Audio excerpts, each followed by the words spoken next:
Hi, I'm in the Bearing book, chapter 14. Last time we read the portion of scripture that they're talking about, Acts 15 verses 13 to 21. So we won't reread it, but we wanted to look at some of their comments. In paragraph 4, they say, the disciple James, the half-brother of Jesus, spoke up. It seems that on this occasion he was acting as chairman of the meeting. So just to be noted, we read the text. It does not talk about chairmans and it does not talk about governing body. This corporate way of speaking of things you don't find in the text. How was James perceived by the church? The last time we read Acts chapter 12, verse 17, where Peter, once he's rescued out of prison, says to the brothers he meets with, go and tell James and the brothers. So he's certainly a leader in the Jerusalem congregation or church. We referred to one in Galatians as well. So this time we'll actually read what the Galatians text talks about. This is a later event where Peter has been not sitting and having table meals with the Gentiles. And the text talks about, for before certain men from James arrived, he used to eat with people of the nations, but when they arrived, he stopped doing this and separated himself, fearing those of the circumcised class. So this reference here indicates that James is still a leader in the Jerusalem church. So we're not told that he sent them, but they leave from the Jerusalem church. Verse 9 tells us, though, who are leaders within the Jerusalem congregation. It says, and when they recognized the undeserved kindness that was given me, James and Cephas and John, the ones who seemed to be pillars, gave Barnabas and me the right hand of fellowship. So here, names are named, but it doesn't say the governing body has, extended fellowship to Barnabas and Paul. Names are given. So it's just individual brothers that are talked about, leaders in the Jerusalem church. So now in paragraph 5, we're going to talk about the use of the name Jehovah in the New World Translation, the Silver Sword. They make this comment about what James has just been speaking and saying, and his quote. So here's what they say. After saying that the words of the prophets agree, James quoted the words of Amos 9, verse 11 and 12. That book was listed in the part of the Hebrew scriptures commonly called the prophets. Now note this. You will note that the words quoted by James are somewhat different from those we find in the book of Amos today. It is likely that James quoted from the Septuagint, a Greek translation of the Hebrew scriptures. Greek was is one of the most sophisticated languages of the ancient world.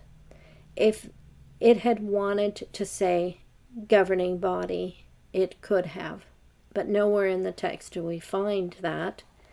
The fact that they tell us that James was quoting from this scripture, though, and then put in their translation, Jehovah, 2 times, is to discredit themselves, because it would not have been found in the Septuagint Greek translation of the Hebrew scriptures. And it certainly wouldn't have been spoken whereas we have always presented it as if all the disciples, Jesus himself, were openly using the divine name. This just would not have been spoken out loud. Even if they saw the tetragram in Scripture, they would not have spoken it out loud. All right. Then in paragraph 8, when James gives the bottom line decision, he says, hence my decision is, right? It says, when James said, hence my decision is, was he asserting his authority, perhaps as chairman of the meeting over the other brothers, and arbitrarily deciding what was to be done? Not at all. The Greek expression rendered my decision is may also mean I judge or I give an opinion. Far from ruling over the entire body, James was proposing for their consideration a course of action based on the evidence heard and on what the Scriptures say about the matter. But this last part here, that he's proposing something, that's not in the text. You've just invented that part as an explanation that you agree with, but it's not actually in the text, and it's not the way we speak. Would you speak that way if you were wanting it to be something to be considered? Would you say, this is my opinion, this is my resolve, or this is my decision? Would you say it that way? We don't talk that way. So this is just they're putting their own spin on it.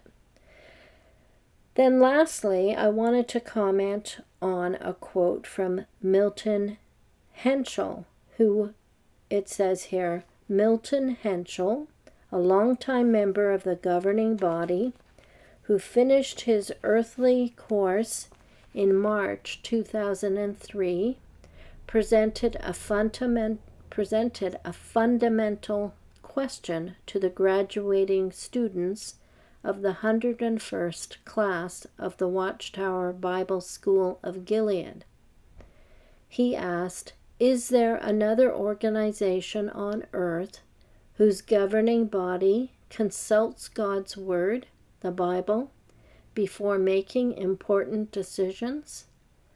And then the paragraph concludes with, the answer is obvious. First of all, this class was in 1996. I looked that up.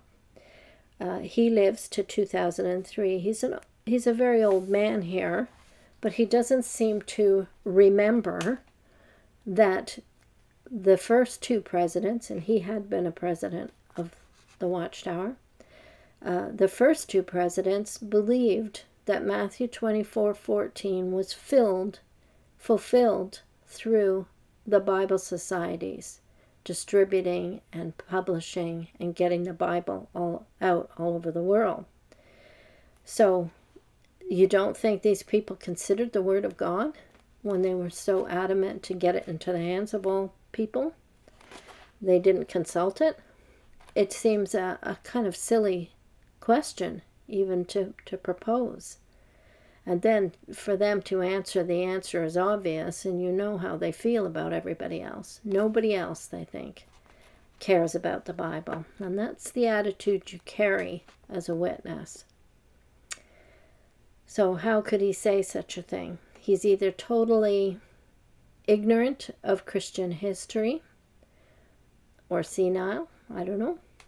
But it doesn't make sense to even make such a statement.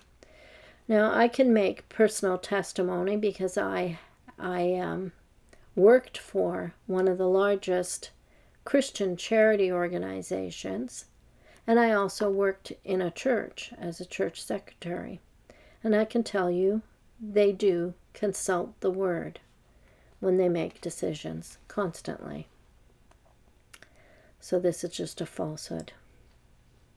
I'll leave it there. And I'm going to link to a video. Ray Franz challenges Jehovah's Witnesses. Did Septuagint, the Apostles' Bible, use Jehovah? Thanks for listening.